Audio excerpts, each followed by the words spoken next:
So if you own a Kia Stinger, or you've been on the forums, you've probably heard about brake problems with the Kia Stinger. And this is how I'm fixing it. Actually, this is how I'm fixing it. This is just extras. So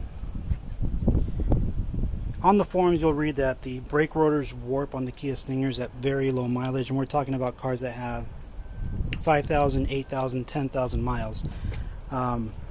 But the reality is it's not the rotors that are warping, it's the pads that have an issue. And the issue is this: because if you continue to drive the car long enough, the warped rotors unwarp themselves, and rotors don't do that. What happens is Kia put different OEM pads on the Kia Stingers for the US market than Euro spec or anywhere else. And the reason they did that was because for the American market, they thought that American buyers wanted to have quieter brakes. So what they did was they changed the compound.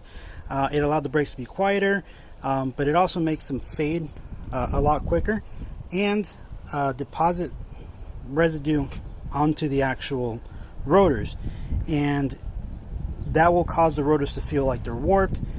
You take your car into a Kia dealership, they'll drive it around, say yeah, the rotors are warped, take off the brakes, put new pads, turn the rotors or replace them, and several thousand miles down the road you have warped rotors again. But again, it's not the rotors. What it is, it's the pads. So this is how I'm fixing it, going with the Stop Tech pads. These, actually all of this, while I'm there, I'm going to be replacing the brake lines to stainless steel.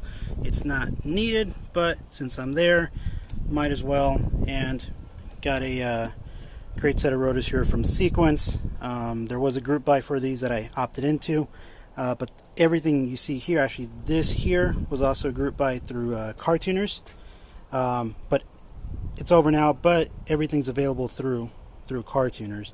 I would recommend replacing your brake pads on your Stinger, regardless of whether you have that warped rotor issue or not, because you're just depositing residue or whatever it is onto the rotors, making you believe it.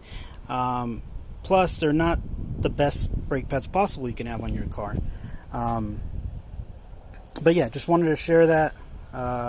Definitely do not believe people are getting warped rotors. It's definitely the pads, because rotors do not unwarp themselves.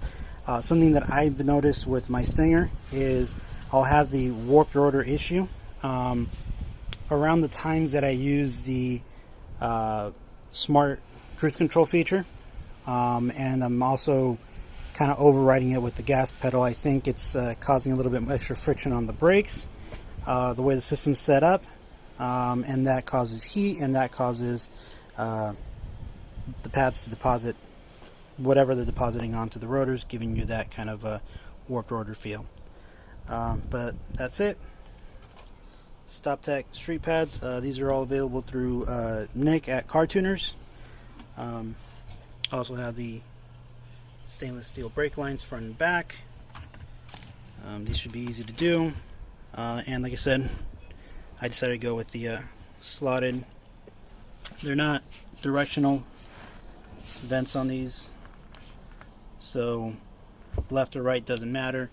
But I'm more of a this should go on the driver's side of the car, and everybody can argue about which way the slots are supposed to face, but driver's side, that's the right answer. So that's it. Just a quick short video, just me talking about brakes. These will be going on the car in the next week or two when I get an opportunity. Just have a million things going on right now, and yeah, that's it. Short video.